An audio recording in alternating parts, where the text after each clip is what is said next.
अस्सलाम वालेकुम my YouTube family, कैसे हैं आप सब। उम्मीद करती हूँ आप सब ठीक होंगे। अल्लाह के करम से मैं भी ठीक हूँ। आज की वीडियो का आगाज़ दोपहर के खाने से हुआ था। मेरी नंद के घर थे हम लोग और उन्होंने ये बिरयानी बनाई है। हम लोग बिरयानी खाने लगे थे तो मैंने सोचा थोड़ी वीडियो बना लूँ, आप लोगों को भी दिखाऊँ। बिरयानी बनाई थी, साथ में सवैयाँ थी, सालन भी बनाया था। तो मैंने मना किया था अपनी नंद को कि हमने रोटी नहीं खानी, आप लोग रोटियां मत बनाइएगा, चलो शाम को हम लोग खाना मतलब रोटी खा लेंगे, अभी हम बिरयानी ही खाएंगे। तो बहुत ज़्यादा मज़े की बनी हुई थी और बच्चे बैठे इंतज़ार कर रहे थे कि हमारी मम्मा कब दे हमें और हम लोग खाएं। कोशिश तो ये लोग यही करते हैं कि हम खुद डाल लें, पर मैं यही कोशिश करती हूँ कि ये डबल मेहनत करने से बेहतर ये है कि खुद डाल दे बंदा बच्चे को। और मैं अपने हाथ से ही डाल के देती हूँ। बच्चे तब तक वेट कर रहे थे अभी मम्मा हमें डाल के दे, और मैं वीडियो बना रही थी तो मैंने थोड़ा सा क्लिप लिया और फ़ौरन मैंने फिर इनको खाना दिया।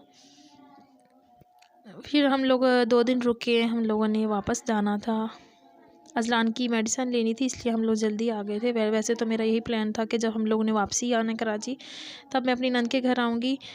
तो अजलान की तबीयत ज़्यादा ख़राब हो गई थी तो गांव में डॉक्टर अच्छे नहीं मिल रहे थे, तो मैंने सोचा कि अपनी नंद के घर जाऊंगी। वहाँ ही मतलब रहीम यार ख़ान में डॉक्टर अच्छे थे, तो मैं वहाँ से दवाई ले लूँगी इसकी। फिर यही बात हुई कि मैंने वहाँ से मेडिसिन ली तो बहुत ज़्यादा मतलब इसे फ़र्क पड़ा। साथ में दम भी करवाया था डॉक्टर, उससे भी बेहतर मतलब 3 दम किए उसने।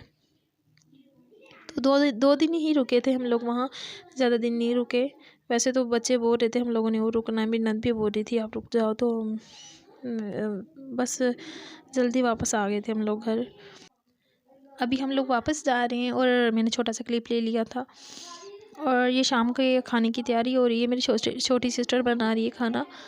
और उसने भी अगले दिन सुबह जाना है, मतलब कल सुबह जाएगी वो, उसका हस्बैंड जो है आज शाम को लेने आ जाएंगे, वो सुबह जाएगी।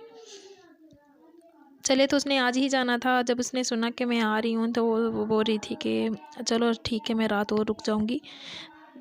जब से हम लोग शादी से आए थे ये साथ ही आ गई थी हमारे, और तब से ये यहीं थी। और खाना वगैरह ये खुद ही बनाती है यहाँ पर। मुझे तो कुछ समझ नहीं आती क्योंकि मैंने कभी बहुत कम ही काम किया जब से शादी हो के गई है मेरी। 11 साल हो चुके हैं, मैंने गांव में कभी 11 साल काफ़ी अरसा होता है, कम नहीं है। और मुझे बिल्कुल काम करना भूल गई हूँ मैं, मुझे कुछ समझ नहीं आती यहाँ आके। मुझे अभी भी कुछ पता नहीं चल रहा था। अभी मैं जब से आई हूँ मैंने कभी कुछ नहीं बनाया, तो कोशिश करूँगी, ट्राई करके देखूँगी कुछ बनता है कि नहीं बनता।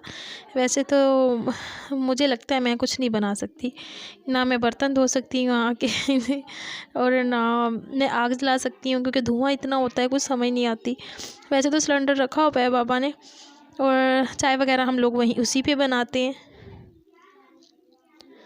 छोटे मोटे काम जैसे अंडा फ्राई करना हुआ, तो जैसे मेरा काम है ज़्यादातर मैं सिलेंडर पे ही करती हूँ। और जब से सिस्टर है, अभी सिस्टर चली जाएगी तो मेरी अम्मी बनाएंगी। तो ये मछली फ्राई कर रहे थे और साथ में थोड़ी बहुत बच गई थी, ये थोड़ी सी रह गई है, ये भी फ्राई करेंगे। गांव में तो वैसे भी ये मछली बहुत ही यूज़ होती है, ये लोग बहुत ही खाते हैं। हम लोग कराची में बहुत कम खाते हैं हम लोगों ने, मतलब कि कभी कभार हुआ, कोई साल में 1-2 दफ़ा खाते हैं बस। तो यहाँ तो हर 2 दिन बाद ही मछली बनती है।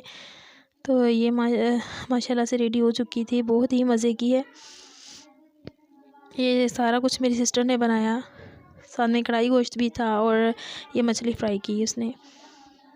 फिर हम लोगों ने खाना खाया और मेरी सिस्टर बोल रही थी आप लोगों को कहीं लेके जाना है, तो हम लोग कहीं बाहर गए थे। तो प्लान तो यही था कि गोलगप्पे खा के आते हैं। फिर हम लोगों ने गोलगप्पे तो नहीं मिले, हम लोग शवारमा खा के आ गए थे, साथ में तिक्का बोटी ली थी। और ये सुबह का टाइम है, मेरी सिस्टर जा चुकी है, हम लोगों ने नाश्ता वगैरह किया था और वीडियो नहीं बनाई मैंने। और मेरी अम्मी साग लेके आई हैं खेतों से। मैंने आपको उस दिन दिखाया था ना, साग अभी बिल्कुल तैयार नहीं हुआ। तो ये राय का साग है, सरसों का साग तैयार नहीं हुआ। और ये ताज़ी पालक है, पालक देखिए कितनी फ्रेश है, काफ़ी बड़ी पालक है। और साथ में ये बाथू है। धनिया भी अम्मी वहीं से लेके आई थी खेतों से, ये बहुत ही ताज़ा था, ये देखें बहुत ही ताज़ा है ये धनिया। तो ये इसकी खुशबू कुछ अलग ही होती है।